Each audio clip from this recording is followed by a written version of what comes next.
Assalamualaikum warahmatullahi wabarakatuh. Alhamdulillahirabbil alamin wa bihi nasta'inu ala umuri dunya waddin wassalatu wassalamu ala asrafil anbiya'i wal mursalin sayyidina wa habibina wa maulana Muhammadin wa ala alihi wa sahabatihi wa junudihi wa ansarihi wa atba'ihi wa man tabi'ahum bi ihsan ila yaumiddin. Amma ba'd.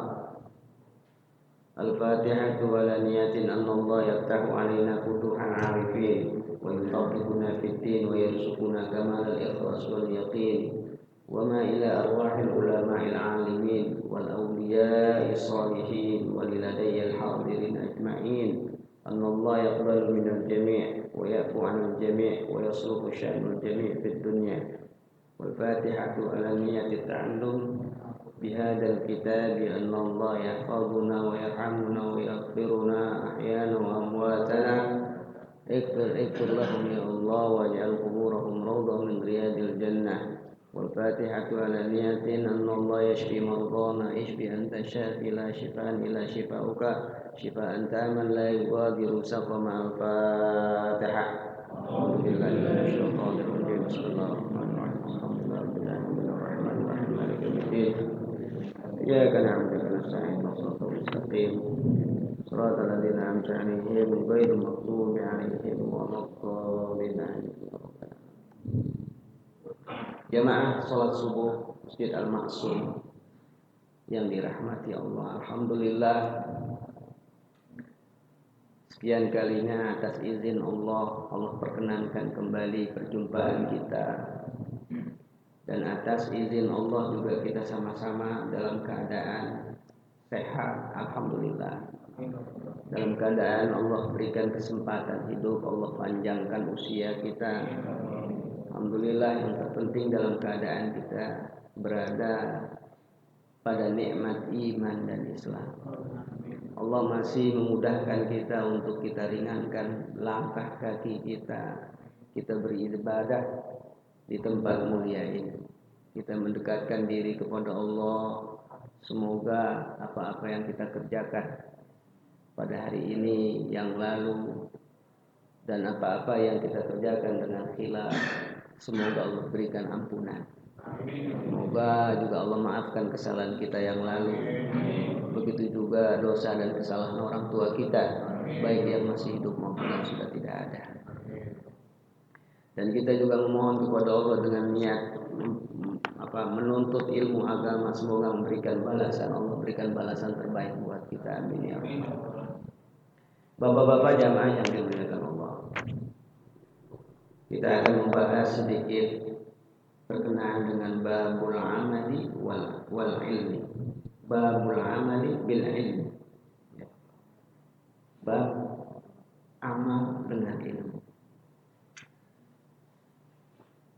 Hampir semua di kitab-kitab fikih dan bahkan hampir semua pandangan para ulama, tidak ada keraguan dan tidak ikhtilaf, tidak ada perbedaan pandangan, perbedaan pendapat, bahwa yang namanya ilmu harus diamalkan, dan bahwasanya seseorang harus beramal. Dan dasarnya adalah ilmu. Jadi al-ilmu, al-amalu bil ilmi. Amal itu sebabnya adalah ilmu. Tidak bisa serta-merta seorang muslim dia beramal dan kemudian enggak mengetahui dasarnya dia beramal itu untuk apa, sebabnya apa, karena apa, tujuannya apa. Ya. Bahwa al-amalu bi ghairi ilmin la tuqbal, kata Nabi, bahwa amal itu tanpa ilmu tidak akan pernah diterima. Jadi bagaimanapun amal itu tanpa ilmu tidak akan pernah diterima. Sehingga batasan-batasan mana satu amal itu yang ada kerangka ilmunya, kita kudu rukunnya apa, syaratnya apa. Apa perintahnya seperti apa? Larangannya seperti apa? Yang terkategori amal tersebut tidak diterima seperti apa? Yang dikelompokkan golongan amal tersebut akan diterima oleh Allah seperti apa? Kita harus mengerti. Ya, contoh misalnya wudu aja, wudu. Wudu itu salah satu bab yang pertama dari sekian bab fikih. Dia berada di tingkatan bab toharah, bab bersuci. Terus ada bab wudu. Salah saja atau tidak mengerti saja kita tentang wudu, maka sholat kita tidak menjadi sah. Ya, tidak diterima otomatis. Baik kita laki-laki perempuan juga kudu mengerti tuh yang namanya wudu. Karena berdampak kepada ibadah sholat kita. Ya. Misalnya rincian wudu, bahwa yang namanya rukun wudu tuh yang pertama adalah niat. Rukun wudu, ya, atau syarat wudu ada juga di sana. Yang pertama niat. Rukun wudu termasuk diantaranya adalah kita apa? Yang kedua, iya, apa? Basuh wajah. Rukun wudu. Kemudian niat juga seperti apa? Kupasannya panjang. Niat tuh. Dan niat menempati pokok atau pondasi dalam sebuah amal. La amala illa biniyat. Tidak ada amal kecuali dengan niat. Kalau kata Nabi, innamal a'malu binniyat, sesungguhnya amal itu dengan niat. Dan niat sepakat ulama muqtaronan bi fi'li, berbarengan dengan perbuatan. Seperti apa ulama memberikan gambaran berbarengan dengan perbuatannya, itu kita perlu paham. Ya, misalnya wudu. Wudu, kapan saat niatnya? Coba kita bedah di fikih itu belajar. Ya, kapan saatnya? Apa niat itu saat kita mau mulai pekerjaan? Ya otomatis cuci tangan dulu, sunnah. Setelah itu kita berkumur. Setelah itu baru yang wajib membasuh muka. Di mana posisinya? Saat cuci tangan, saat berkumur, atau saat kita membasuh muka? Ya? Kapan kita saatnya? Basuh muka. Berbarengan saat membasuh muka. Itu masalah sepele, tapi nggak mengerti, mengakibatkan wudhu kita nggak sah. Ya, terkadang kita niat wudhu aja kan gitu. Bismillahirrahmanirrahim langsung niat, di tangan niat langsung umur. Padahal niatnya itu berbarengan saat kita membasuh muka, saat menjalankan sesuatu yang menjadi bagian wajib dari sesuatu tersebut, yaitu membasuh muka. Kalau saya sudah terbiasa ya, prakteknya itu, ya baca Bismillahnya di awal, Bismillahirrahmanirrahim, di tangan, kumur. Pas mau membasuh muka, baru nawaitu wudu li rabbil adasi. Ya, nawaitu wudu li rabbil adasi asbabilillahi ta'ala baru. Atau saat kalau kita enggak ucapin, baru kita niat wudu. Ada orang kan niatnya itu Bismillahirrahmanirrahim, nawaitu wudu li rabbil adasi ta'ala di tangan. Ya, cuci tangan, kumur, muka. Kagak begitu. Jadi niat itu berbarengan saat kita mengerjakan hal yang menjadi bagian wajib. Sholat juga begitu. Ya, rukun sholat niat. Kapan niatnya? Saat takbiratul ihram. Sehingga ulama beda pendapat di situ. Yang dimaksud berbarengan dengan takbiratul ihram ada beda. Usolli Allah, usolli fardu Allah. Padahal nggak pernah lihat ini. Ya, kayak begitu. Padahal melapatkannya itu niat. Jadi kita lepaskan niat aja. Jadi kita niatkan itu mau sholat zuhur saat itu baru dilapatkan. Sholli fardhu Allahu Akbar. Ada orang niat, imam masih belum ngasih apa-apa, dia udah sholli fardhu ya baru itu menyalahi kaidah. Menyalahi kaidah niat. Imam belum takbir, dia udah usolli, udah niat duluan. Tunggu imam takbir, baru dia niat sholat. Sedetail itu ulama mengupas, menjabar tentang bab bagaimana seharusnya kita mengerti bab-bab dalam ibadah sehingga amal kita sesuai dengan apa yang digolongkan oleh Nabi, dikatakan oleh Nabi dan dipandangi oleh ulama itu benar. Ya. Jadi amal kudu dengan ilmu. Jamaah rahimahumullah. Makanya Rasulullah bersabda dalam sebuah hadis, qala al-musannifu hadzal kitab nafa'ana bihi wa bi ulumihi. Hadis ini jalurnya dari Anas bin Malik radhiyallahu taala anhu. Qala Rasulullah bersabda, al ulama amna'ur rusul. Amna'ur rusul. Ulama itu orang-orang yang berilmu itu amna'ur rusul. Dia adalah pembimbing sebagaimana rasul ala ibadillah terhadap hamba-hamba Allah yang masih awam yang lain. Jadi kita ibadah tuh memang patokannya Quran Sunnah. Tapi kalau kita masyarakat awam, kalau kita bukan menempati posisi sebagai orang yang alim, maka kita ittiba, kita mengikuti ulama karena ulama itu amna'ur rasul. Ya, dia petunjuk yang diamanakan oleh Rasul. Ini lo ajaranku kayak begini, penafsirannya kayak begini. Seperti kaum wanita, ibu-ibu. Bahwa ibu-ibu itu, kata Nabi, ayyuma imra'atin ista'torok. Ya, ala qaumin atau ala rijali yajidu rihaha fahiya zaniyah. Atau ayyuma imra'atin ista'torok fa aqamat fatuqimu sholat falan tuqbal sholatah.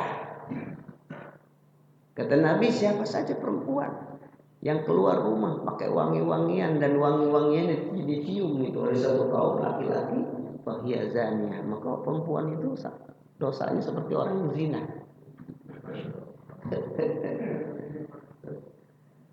Kalau kita menafsirkan hadis ini, perempuan udah dosanya zina.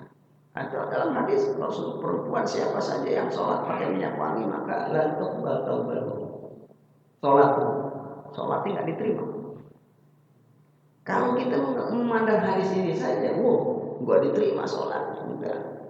Makanya benar bahwasanya ulama mengatakan bahwa as-sunnatu adol. Hadis-hadis Nabi itu menyesatkan. Illal fuqaha, kecuali orang yang faqih, orang yang belajar. Sehingga Imam Syarqawi menafsirkan hadis itu bahwa yang tidak diterima itu bukan sholatnya.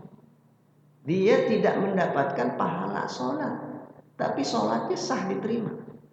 Perempuan khusus kalau dia sholat berjamaah lewat di sebuah tempat, di situ ada laki-laki ajnabi mencium wangi-wangiannya sehingga laki-laki itu melihat sedikit aja ke perempuan itu, melihat wangi banget nih perempuan gitu kan, enak banget wanginya. Maka dia sholat jamaah, maka sholatnya itu tidak diterima. Yang dimaksud dia sholatnya sah tapi nggak dapat pahala sholat. Kalau kita lihat tadi nggak diterima lu sholatnya. Ya. Pak Ustadz, apa bedanya nggak dapat pahala sholat dengan nggak diterima? Beda. Kalau dia tidak diterima, dia harus mengkodok sholatnya. Kalau Imam Syarqawi, kalau dia nggak diterima, dia harus mengkodok sholatnya. Tapi kalau dia tidak mendapatkan pahalanya, sholatnya tetap sah, cuman nggak dapat pahala sholat, nggak harus mengkodok. Ya, itu perempuan buat yang keluar rumah, ya, sholat pakai wangi-wangian. Tapi berbeda kalau dia sholatnya ngumpul dengan perempuan semua, nggak pakai lewat di tempat yang di situ ada laki-laki, nggak apa-apa pakai wangi-wangian. Kalau yang ini perempuan, tapi kalau ada laki-lakinya, sehingga ulama sepakat semua mengharamkan. Tapi dari sekian ulama itu Imam Romli mengatakan bahwasanya Nabi pernah bersabda kecuali perempuan yang ingin menghilangkan aroma tidak sedapnya di badannya itu dengan aroma sekedar ingin menghilangkan, tapi kemudian nggak tercium bau itu kepada kaum ajnabi laki-laki. Itu bab fikih. nggak tercium, sekedar ingin ngilangin aroma doang. Aroma misalnya dia bawa teh, dia pengen ngilangin pakai apa tuh Rexona, tapi Rexona itu nggak tercium ke ajnabi, nggak masalah. Atau ada sebagian ulama itu Muzani mengatakan bahwasanya ada yang dimaksud adalah aroma yang khafif, yang lembut, ya tidak menyekat sehingga sampai laki-laki itu mencium aroma perempuan itu kalau dia lewat gitu kan. Ada nggak kayak gitu? Orang ini kagak ada, wanginya masih ada. Makanya saya kalau ke mall tuh ya Allah terkadang suka pakai masker. Ya, kita naik tangga jalannya terkadang ya Allah ya Robbi. Ya, udah aromanya soal banyak banget perempuan. Enak sih kita ya. Artinya nyium aromanya mah enak karena fitrah. Cium-cium yang enak-enak tuh fitrah. Dan Allah suka sesuatu yang thayyib, yang baik. Tapi khusus perempuan. Nah ini fikih. Kalau kita nggak tahu ilmunya repot. Dulu istri saya juga begitu. Sebelum ya dapat saya gitu kan rumah tangga. Ya senang gitu. Senang. Ya awal-awal diemin aja. Terus selanjutnya baru kita bilangin. Gak begitu. Kamu mau kemana? Mau ke pasar. Mau ke pasar pakai son. Gak boleh dosa haram hukum. Iya bi. Iya. Gitu. Kan gak enak cium orang. Nah itu gak enaknya. Mau diapain mau cium orang. Memang punya laki cium sendiri kan. Gitu. Ada aroma-aroma yang tidak nyengat buat perempuan banyak. Sekarang banyak tuh produk-produk itu. Sekedar untuk seger doang. Menyegarkan kerudung. Tapi tidak sampai kalau dia lewat menyisakan aroma. Atau sampai menyengat. Ya. Jadi kita harus tahu. Sholat juga begitu. Taat niatnya. Sholat juga begitu. Bagaimana gerakan-gerakan kita dipandang membatalkan sholat. Dan dipandang sekedar makruh. Dan yang membolehkan kita bergerak dalam sholat. Jadi kata Nabi itu al-ulama amna'ur rusul. Dia ulama itu petunjuk sebagaimana Rasul. Ana ibadillah terhadap hamba-hamba Allah. Di sini ada kalimat rusul. Rusul enggak panjang, bukan rasul. Rusul kalimat. Isim apa tuh? Rasulun, rasulani, rusul. Ya, jamak taksir yang udah belajar. Ya. Rasulun, rasulani, rusul. Rusul. Kemudian malam yukhalitu sultan. Lama ulama itu la yukhalitu sultan, lam yukhalitu sultan. Tidak nyampur sama penguasa. Tidak nyampur sama penguasa. Hadis ini juga ulama beda pendapat. Yang dimaksud hadis bahwa ulama maksud itu ulama yang dekat-dekat penguasa. Bagaimana pandangan ulama? Apa ulama nggak boleh dekat penguasa? Gitu. Ada saking sakitnya ulama, gitu. Ya, padahal penguasanya orang soleh, orang adil. Gitu. Dia kagak mau deketin. Kalau kamu deketin, yang pokoknya yang penguasa bukan kamu deketin. Gak boleh hadis itu kagak boleh deket-deket penguasa. Ia juga kagak begitu menafsirkannya. Ya. Yang dimaksud sultan di situ penguasa adalah penguasa yang zalim, bukan penguasa yang adil. Tapi kalau penguasa adil, maka atau penguasa itu perlu nasihat, ya boleh saja. Wa yadkhuluna fid dunya, ya. Atau ulama yang tadakhul fid dunya, amat sangat ambisinya dia jadi ulama untuk dunia. Wa idza dakhulu fid dunya faqad qana. Nah itu hadis Nabi. Kemudian ada sahabat Nabi juga berkata namanya Abu Darda. La yakunu rajulu aliman hatta yakuna muta'alliman.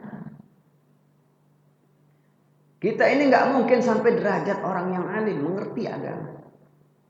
Hatta yakuna muta'alliman, sampai kita menjadi orang yang muta'allim. Apa muta'allim? Belajar. Ya. Jadi derajat alim itu ditempuh dengan belajar.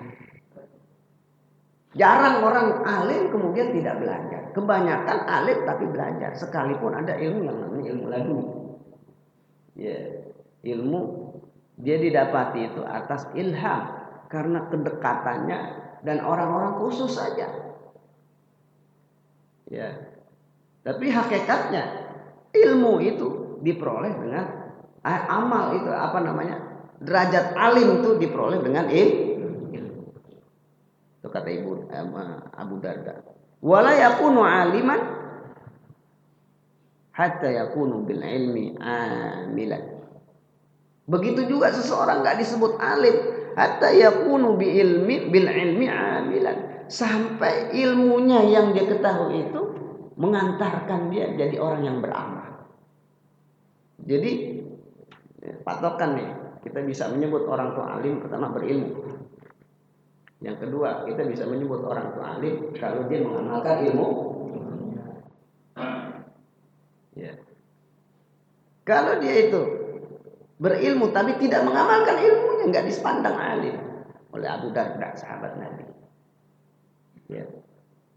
Sebaliknya, kalau dia dipandang alim kalau dia berilmu. Dan yang kedua, kalau dia mengamalkan ilmunya. Itu. Kemudian selanjutnya, ini la akhafu ayyuqalu li yaumil qiyamah ya Waimar madza amilta lakinni akhafu ayyuqali li yaumil qiyamah ya Waimir madza amilta bima alimta.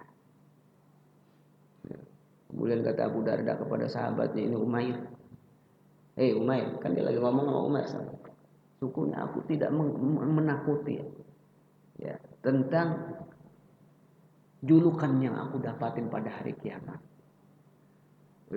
Orang alim, ini orang alim. Julukan itu aku nggak takutin, aku nggak risaukan nanti pada hari kiamat. Tapi yang aku takutin adalah nanti pada hari kiamat. Abu Darda ya Umair, madza amilta bi ilmika. Apa yang kau kerjakan terhadap ilmu? Jadi kata Abu Darda, sahabat Nabi, bahwa hari kiamat nanti seseorang itu enggak dijuluki alim. Ya ulama semua sama. Ente udah kerjain apa yang ente ketahui? Udah dikerjain belum apa yang ente ketahui? Gitu. Jadi enggak serta-merta ulama itu ditempatkan di posisi ma'an Nabi sekalipun warisan para nabi. Dipandang dulu apakah ulama itu beramal atau tidak. Makanya pertanyaan nanti pada hari kiamat, kata Abu Darda, yang aku takutin itu bukan orang alim dipanggil oleh malaikat oleh Allah, tapi yang aku takutin apa yang telah kau kerjakan terhadap apa yang kau ketahui. Alhamdulillah. Kemudian man alima wa amila wa alima fadzalika alladhi yud'a fi malakutis samawati wa azimah. Barang siapa yang berilmu, belajar ilmu, kemudian mengamalkan, wa alima fadzalika alladhi yud'a fi malakutis samawati wal araliman azimah. Maka nanti malaikat-malaikat yang ada di langit itu akan memanggil mereka dengan julukan, dengan spesialis amal. Barang siapa yang belajar kemudian beramal, maka malaikat nanti akan memanggil dia dengan spesialisasi, dengan karakter dia, amal yang telah melekat dalam hidupnya. Kan sekalian nanti itu ada orang tuh masuk surga karena puasa, dan dia dimasukkan ke dalam surga, namanya surga apa namanya? Babur Royal, yang dikhususkan surga itu buat orang-orang ahli siam, ahli puasa. Ada yang surga nanti dikhususkan buat orang yang ahli sholat. Ada surga nanti dikhususkan buat orang yang ahli sedekah. Nah, barang siapa yang belajar ilmu kemudian mengamalkan, nanti malaikat akan memanggil orang tersebut dengan spesialisasi atau amalan yang telah melekat ketika di dunia, yang menjadi spesialisasinya dia. Kan kita nggak mungkin semuanya, ya. Semua kita kerjakan yang wajib. Saya pernah mengatakan, paling tidak kita dalam hidup tuh harus ada amalan sunnah yang menjadi unggulan. Kalau masalah wajib udah kelar. Ya, kita ini masalah wajib udah kelar dah. 5 waktu udah kelar. Enggak kayak orang-orang yang bodoh gitu, yang jahil, yang baru mau tumben mau sadar gitu kan, masih belang bentong 5 waktu. Kita udah kelar dengan 5 waktu. 5 waktunya berjamaah. Kemudian kita udah kelar dengan ya puasa juga begitu. Kita udah kelar dengan yang wajib-wajib, maka cari yang sunnah yang menjadi amalan gacoan kita. Kalau kita lihat bagaimana sahabat dulu dikisahkan oleh Nabi masuk surga itu dengan amalan sunnah. Kok Pak Ustadz dengan amalan sunnah bukan wajib? Artinya itu yang wajib udah beres, udah nggak masalah. Cuman mereka itu mencari spesialisnya itu di amalan sunnah. Seperti Bilal masuk surga itu kata Nabi gara-gara apa? Hah? Wudhu sunnah nggak? Dia menjadi wajib kalau seandainya sholat wajib wudhu. Tapi bilang sekalipun nggak mau sholat wajib tetap wudhu dalam keadaan wudhu, batal wudhu lagi, butal wudhu lagi. Jadi lebih banyak dalam keadaan nggak ada hadas kecilnya, dalam keadaan suci terus masuk surga. Ya, Pak sekalian. Ada sahabat Nabi gara-gara siwak. Karena kebiasaan dia khawatir kalau sholat itu mulutnya bau. Dia khawatir dan dia merasa malu. Istihya illa bisiwak fi kulli sholat. Dia malu sama Allah kalau sholat itu ya, ada aroma yang nggak bagus gitu. Ketika sholat malu sama Allah sehingga dia selalu bersiwak. Sampai sebelum sholat dia suka di tangannya kalau bawa pekatan bersiwak. Masih ada bau bersiwak. Gara-gara itu dia masuk surga. Ustaz, berarti kita siwakan aja biar masuk surga. Ya kagak juga. Yang wajib dulu beresin. Yang wajib udah beresin kita semua. Cari amalan sunnah yang menjadi prioritas kita. Ada sahabat Nabi yang masuk surga sedekah. Sedekah. Sedekah apa? Yaitu kafilul yatim, memelihara anak yatim. Jadi di rumahnya itu ada 3 anak yatim. Dan itu dari muda sampai dia wafat, anak yatim selalu ada. Sehingga Nabi itu menyebut dia sebagai masyhurun fis sama, orang yang di dunia ini nggak terkenal tapi di langit itu terkenal. Ya. Bagaimana Uwais Al-Qarni juga begitu. Uwais Al-Qarni itu adalah sahabat Nabi yang dia di dunia tidak dikenal, bahkan Nabi aja nggak pernah ketemu dia. Nabi itu tahu gara-gara penghuni langit semua itu membicarakan tentang Uwais Al-Qarni. Ya, salah satu sosok anak laki-laki ya, yang pencari kayu bakar, orang miskin, tapi dia orang yang sangat berbakti sama ibunya, Uwais Al-Qarni. Berbakti sama ibu. Sampai-sampai ibunya itu ya, dikhawatir kalau ditinggalkan dicari kayu bakar itu digendong naik hutan, naik gunung. Menyebabkan kemudian ada sedikit belang itu. Ada yang mengatakan di punggungnya belang, ada yang mengatakan belangnya itu adalah di ketek. Itu sekalian. Jadi kemudian selanjutnya la tajlisu inda kulli alim illa alladhi yad'ukum minal khamsi ilal khamsi. Janganlah kalian duduk kepada orang yang alim. Duduk kepada orang yang alim. Illa alladzi yad'ukum minal khamsi ilal khamsi. Kecuali orang alim itu mengajak kita kepada perkara yang 5, menuju yang 5. Perkara yang 5 menuju yang 5 katanya. Apa itu? Minasyakki ilal yakin. Yang pertama, kecuali orang alim itu mengajarkan kita dari semula kita ragu menjadi yakin. Awalnya kita ragu menjadi yakin. Gara-gara dia kita jadi yakin. Oh, ternyata begini, ternyata begini, ternyata begini. Yang pertama. Yang kedua, minal kibri ila tawadhu. Jangan pernah duduk kepada orang yang alim. Yang kedua, kecuali orang alim itu mengajarkan kita minal kibri ila tawadhu. Ya, dari kesombongan kepada kerendahan hati. Yang ketiga, kata Nabi, Wa minal adawati ila nasihah. Ai ilal ukhuwah. Seorang alim yang mengajarkan kita dari permusuhan kepada nasihat, atau dari permusuhan kepada ukhuwah Islam. Jadi kalau ada guru itu ya, ada muridnya berselisih, dipanas-panasin, dipro ke sini, yang sini enggak pro dipanas-panasin, itu bukan orang alim. Ya. Guru itu kalau melihat muridnya berselisih, dia harus berikan nasihat. Yang enggak melihat mana yang salah, mana yang benar. Kasih pandangan agama itu kayak begini. Nasihat atau ilal ukhwah, mempersaudarakan yang berselisih. Bagaimana tidak terjadi perselisihan? Dicari titik temu.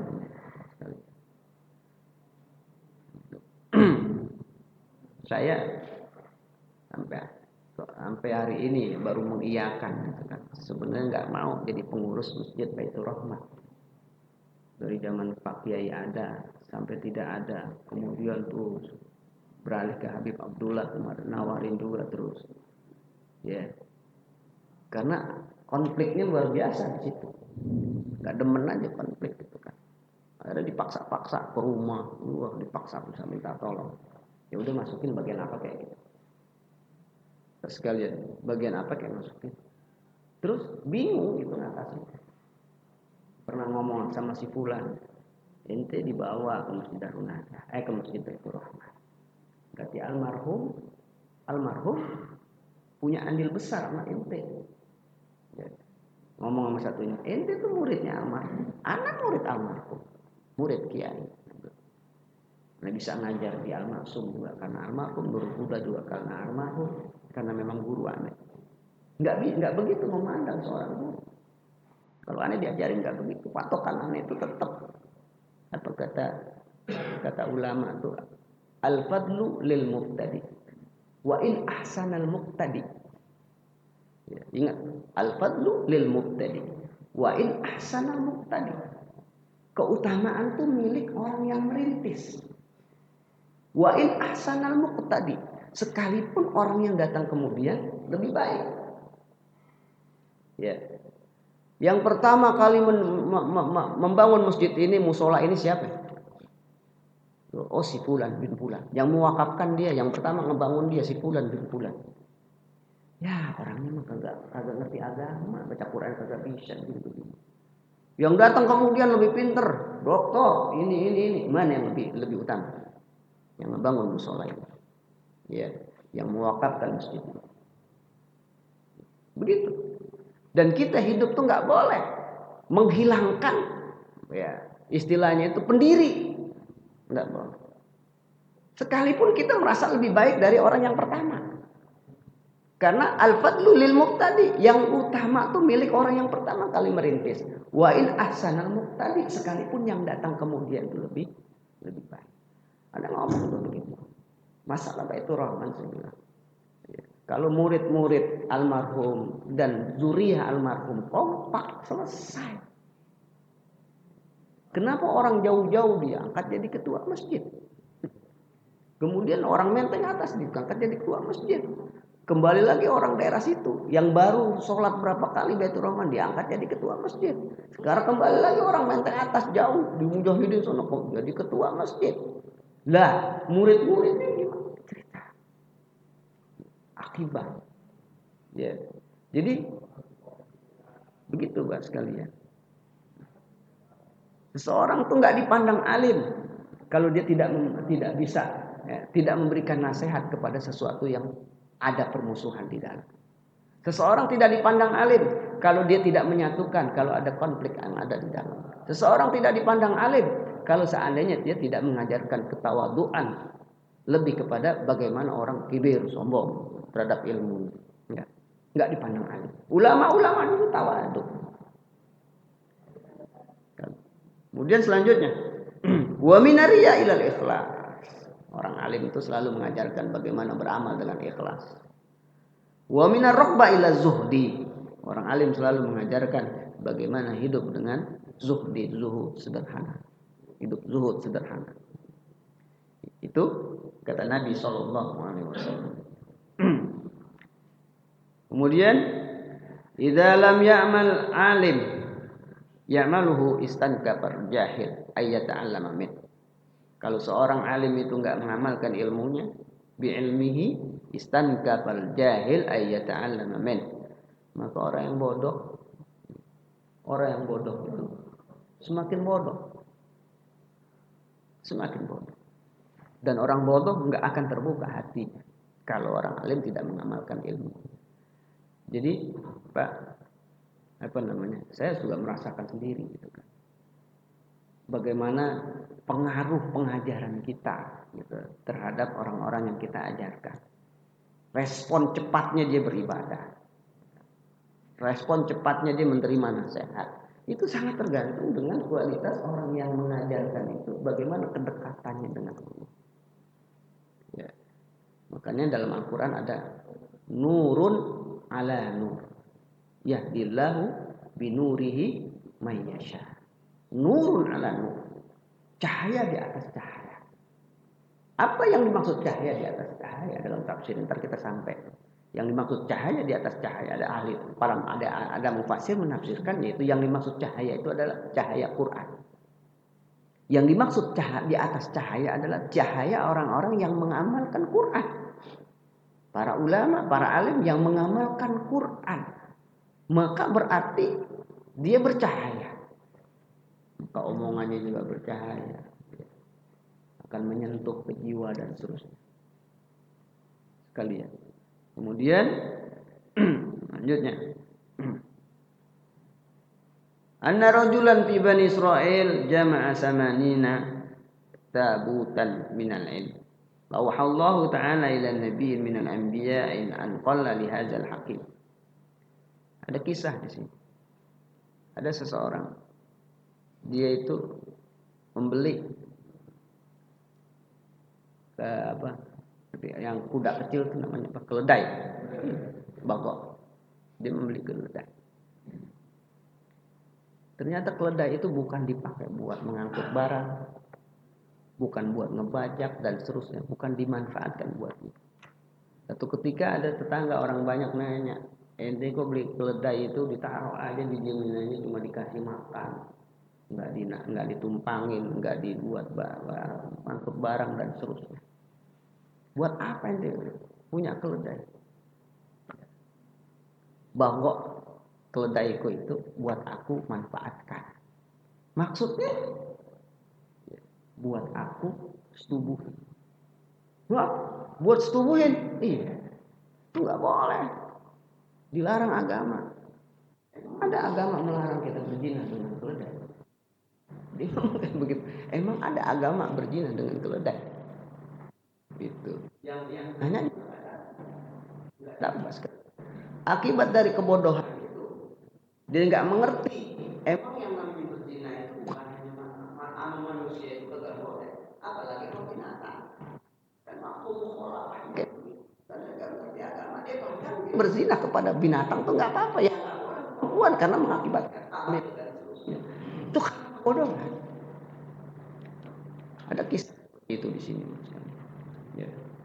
Jadi pentingnya kita belajar dan kemudian apa yang kita ketahui kita amalkan. Diajarkan ya, tentang wudu yang baik, praktek wudu yang udah kita ajarkan. Diajarkan bab tentang sholat, ya, mulai dari rukun sholat, syarat sholat yang membatalkan sholat, resapin, hayatin, teliti, pelajari baik-baik, kemudian amalkan. Nah itu yang mulia di mata Allah Subhanahu wa Ta'ala. Terus apakah kemudian kita setelah belajar kita dipandang orang yang bodoh? Tidak. Orang yang alim itu orang yang pernah belajar. Sekalipun dia tidak paham nasnya, tidak hafal nasnya, bunyi ayatnya ke apa, dia mengerti, dia pernah belajar, dia nguping, sekalipun nguping dia tahu pernah belajar disampaikan oleh ustadz atau kiai. Maka ketika dia paham, dia mengerti, maka dia menjadi alim kedudukan. Cakep. Ya. Tapi dia belum faqih. Dia menjadi faqih. Dia tahu dasarnya, dia tahu dalilnya, dia tahu ikhtilaf ketika mengomentari satu hukum, satu pendapat, ulama ikhtilaf, si anu bilang apa, si anu bilang apa, kemudian kesimpulan hukumnya seperti apa, mazhab Syafi'i gimana, maka dia menjadi faqih. Tapi kita semua alim, tahu wudu yang baik kayak gimana, ngerti semua, udah belajar dari ustaz, maka kita alim. Derajat selanjutnya faqih. Di atas faqih lagi ada mujtahid. Nah, mujtahid itu orang yang beristihad, bisa mengeluarkan fatwa. Ya, mengeluarkan fatwa. Nah, kita semua ada yang alim saja. Ya. Puasa hukumnya wajib Ramadan. Alim enggak berarti orang tuh? Puasa tuh wajib Ramadan. Alim enggak orang tuh? Alim. Alim. Terus yang batalkan puasa apa aja dia tahu.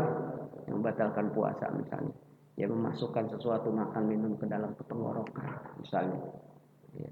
Yang menghilangkan pahala puasa apa? Dia tahu. Menghilangkan pahala puasa, tapi puasanya tetap sah. Ghibah, ya, berbicara dusta dan seterusnya. Dia tahu. Berarti dia alim. Sekalipun ditanya, dari mana ente taunya? Rujukannya apa? Coba lihat, mana? Dalilnya apa? Ini apa? Dia nggak tahu. Nggak taunya dia karena dia bukan faqih. Tapi dia alim. Setiap orang yang pernah belajar ilmu, maka dia alim. Tapi jangan, belum tentu dia faqih. Orang yang faqih yang mendalami ilmu itu. Ya. Di antara orang yang alim mengerti ilmu dan orang yang faqih dan orang yang mujtahid, maka ketiga-tiganya itu menjadi sempurna dan luar biasa spesial kalau diamalkan apa yang diketahui. Baik faqih kalau diamalin, ya Allah. Atau mujtahid kalau diamalkan ilmunya. Begitu juga orang yang alim sekedar tahu kalau diamalkan ilmunya, maka dia menjadi luar biasa. Ya, jadi kuncinya adalah beramal. Tahu sedikit beramal, apalagi tahu banyak. Ada pertanyaan sampai sini Pak sekali? Mau nanya? Enggak ada, sedikit lagi. Nah, berapa bait? Wa qala rajulun li Hasan Basri. Satu ketika ada seorang laki-laki berkata kepada Imam Hasan Basri. Imam Hasan Basri ini tabi'in.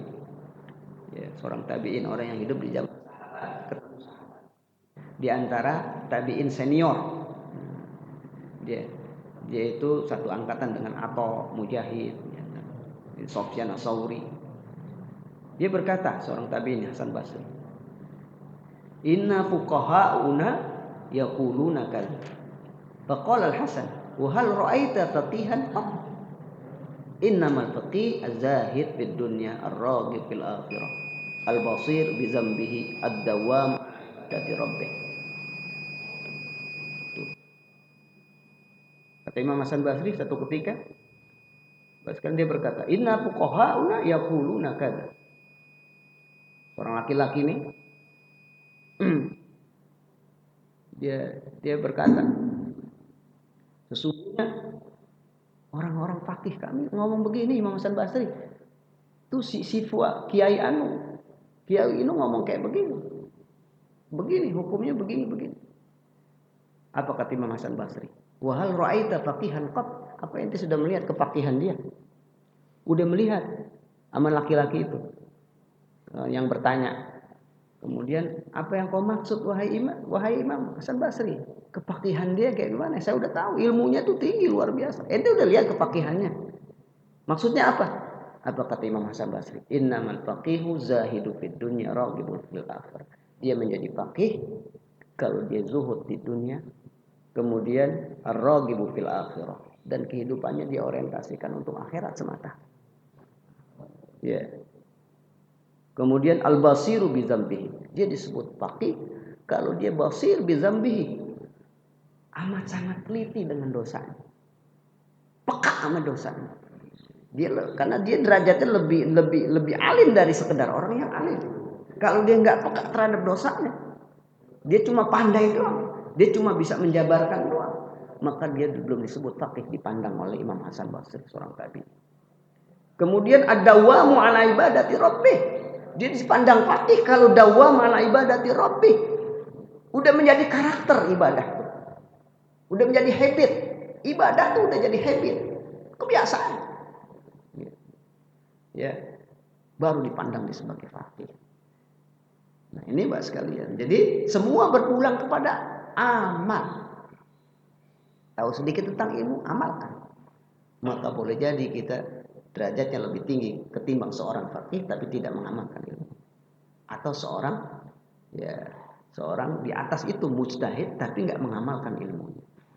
Sekedar alim tapi mengamalkan ilmunya, maka derajatnya boleh tinggi ketimbang seorang yang faqih tapi tidak mengamalkan ilmu. Jadi semua berpulang pada mengamalkan ilmu. Itu aja Pak sekalian. Ya, mudah-mudahan bermanfaat buat kita semua. Semoga Allah senantiasa menjaga iman Islam kita. Semoga Allah lindungi kita dari para penyakit-penyakit hati, ya, sombong, ria, ghibah, namimah. Mudah-mudahan ilmu kita bermanfaat dunia dan akhirat.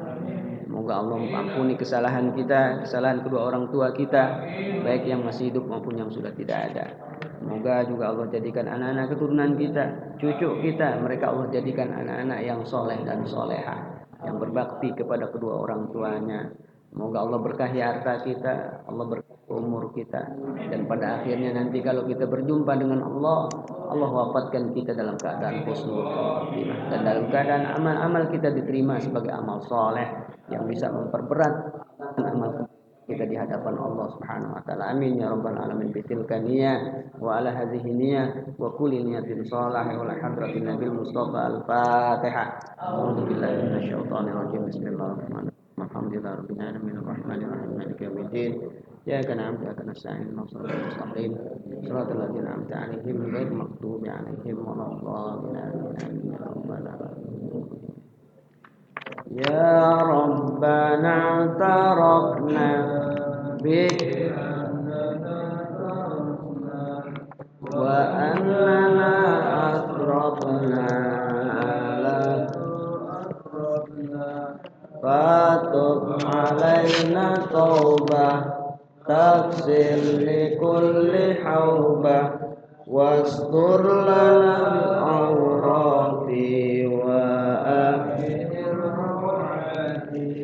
waghfir li walidina rabbi wa mauludina wal ali wal ikhwani wa sairil khillani wa kulli dhi mahabbah aw jirati aw sohbah wal muslimina ajma' amina rabbi isma' falau wajudan manna la biktisabi minna bil mustafa rasuli Allah bi kulli sulli sallallahu